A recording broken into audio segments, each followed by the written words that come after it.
Hello students, आज आपण ray optics या टॉपिक मधील एक प्रॉब्लेम या ठिकाणी डिस्कस करतोय. तर प्रॉब्लेम काय बरोबर, a point source S is placed at a height h from the bottom of a vessel of height capital H. Capital H is less than h आहे. The vessel is polished at the base. Water is gradually filled in the vessel at the constant rate alpha meter cube per second. The distance d of the image of the source after reflection from the mirror from the bottom of the vessel varies with time t as. आपल्या या problem मध्ये काय म्हणलं बाबा sir, या problem मध्ये या ठिकाणी एक हा सोर्स ऑफ लाईट दिलेला आहे आणि त्याच्या खाली एक व्हेसल आहे आणि याच्यामध्ये काय होतं बरं, वॉटर इज पुअर्ड. याच्यामध्ये पाणी काय होतं बरं, पुअर केलं जातं. पाणी हळूहळू याच्यामध्ये भरत चाललं आहे. पाणी किती रेटनं भरतं ते दिलेलं आहे आणि आपल्याला काय विचारलंय बरोबर सर, हा जो सोर्स आहे त्याची ह्या व्हेसलच्या खाली हे पॉलिश्ड सरफेस आहे, म्हणजे हा मिरर आहे. तर या मिररच्या मध्ये त्याची इमेज किती डिस्टन्सवर दिसेल विथ रिस्पेक्ट टू टाइम, त्याचा ग्राफ किती असेल असं विचारलं आहे. तर याची इमेज दिसेल आपला, हा जो सोर्स एस आहे त्याची इमेज या ठिकाणी दिसेल एस डॅश इतक्या अंतरावर. ओके, तर आपल्याला काय करून घ्यायला वापरचं, पहिल्यांदा या ठिकाणी इथं जे वॉटर फिलअप होतं त्यामुळं वॉटर लेवल काय होईल बरं, या व्हेसल मध्ये वाढत जाईल at a given instant of time. समजा टी इतक्या इन्स्टंटला एक्स इतक्या हाईट पर्यंत याच्यामध्ये वॉटर आहे असं आपण कन्सिडर करूया. ओके, तर हे एक्स किती असेल ते आपल्याला काढता येतं. ते कसं करतो वापर, so we know that rate of filling water into vessel म्हणजेच काय दिलं आपल्याला, डीव्ही बाय डी टी दिला आहे. हा कितीला वापर, डीव्ही बाय डी टी चं अल्फा दिला आहे. याच्यावरनं आपल्याला डीव्ही इज इक्वल टू काय अल्फा इंटू टी असं इक्वेशन मिळेल. बरोबर आहे. ते integrate d v into d v is equal to alpha into d t मिळेल. हे इक्वेशनला इंटिग्रेट केला तर तुम्हाला इकडे मिळेल v is equal to alpha into T असं इक्वेशन मिळेल.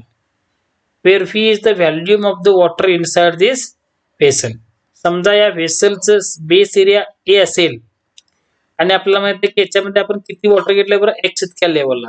तर volume V is equal to काय येणार, area into height that is x is equal to alpha into T असं इक्वेशन मिळेल. त्याच्यावरनं आपल्याला एक्स किती मिळवा, x is equal to alpha into T upon A असं आपल्याला इथं मिळेल. म्हणजे इथंपर्यंत आता काय बरं, इथं वॉटर आहे ॲट टाइम टी. मग आपल्याला याचा आता इमेज बघायचा आहे. हा मिरर आहे. इथून ज्यावेळी तुम्ही या सोर्सला बघणार त्यावेळी तो तुम्हाला सोर्सची ॲपरंट पोझिशन जे असेल ते एस डॅश इथं कुठं दिसेल है ना. ओके, इथं तो आपल्याला दिसेल आणि हे जे अंतर असणार ॲपरंट डिस्टन्स असेल याला मी डी डॅश असं म्हणतो. आपल्याला डी डॅश करता येतं.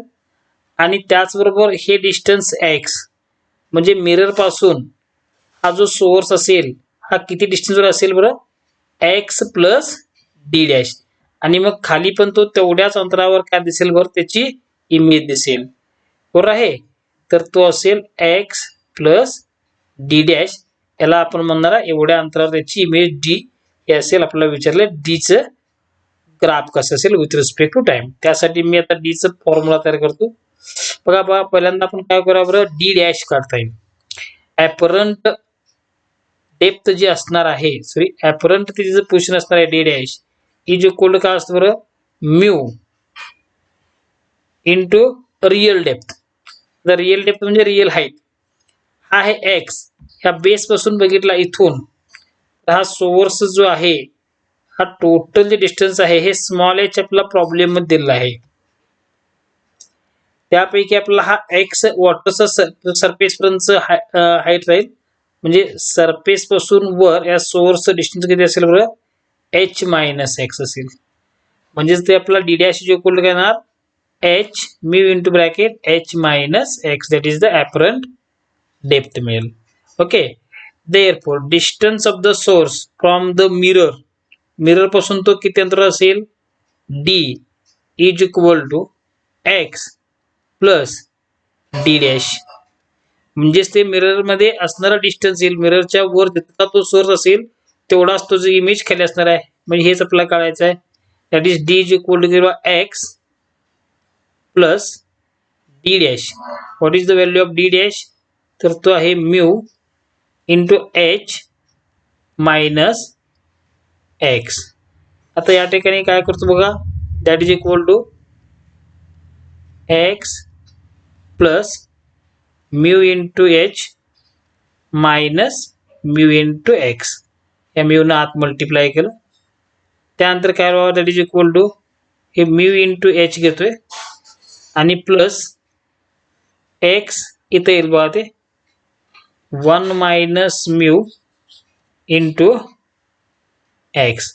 पण मी याला काय लिहू शकतो बरं, that is equal to d is equal to mu into h minus हे म्यू मायनस 1 असं लिहिता येईल मला into x, because x is greater than mu is greater than 1. If you compare this equation with the equation of straight line, तर काय मिळेल बरं, हे आपलं असं येता येईल y is equal to mx plus c, where m म्हणजे काय येणार minus mu into 1 mu minus 1, म्हणजे हा निगेटिव्ह स्लोप आहे. त्यामुळे हा जो ग्राफ येईल दॅट ग्राफ निगेटिव्ह स्लोप असल्यामुळे, स्लोप निगेटिव्ह असेल तर असा ग्राफ येतो आपल्याला माहित आहे. इकडे आपण डिस्टन्स घेणार आणि या बाजूला काय घेतोय t. पण ज्यावेळी इथं पहा, हे जिथपर्यंत हे वॉटर लेवल इन्क्रीज होत जाणार आहे असं, आणि ज्यावेळी हा पूर्णपणे व्हेसल फिलअप होईल त्यावेळी इथं एक्स ची व्हॅल्यू जी काय येणार एच कॅपिटल एच होईल, आणि तिथून पुढे मात्र हे डिस्टन्स बदलणार नाही. सोर्स आणि वॉटर सरफेस मधलं डिस्टन्स बदलणार नाही, तो कॉन्स्टंट राहील. म्हणून त्यामुळे हा डी जो आहे डी देखील त्या केसमध्ये कॉन्स्टंट राहील Wien the water vessel is completely filled. त्यामुळे तो डी काय राहील बरं, कॉन्स्टंट. म्हणजे अशा प्रकारचं त्याचं ग्राफ राहील आफ्टर सम टाइम. ओके. मग हा ग्राफ म्हणजे उत्तर कुठलं असणार आहे बरं तुमचं, बी हे आन्सर असेल. ओके. बघा बरं समजलं का.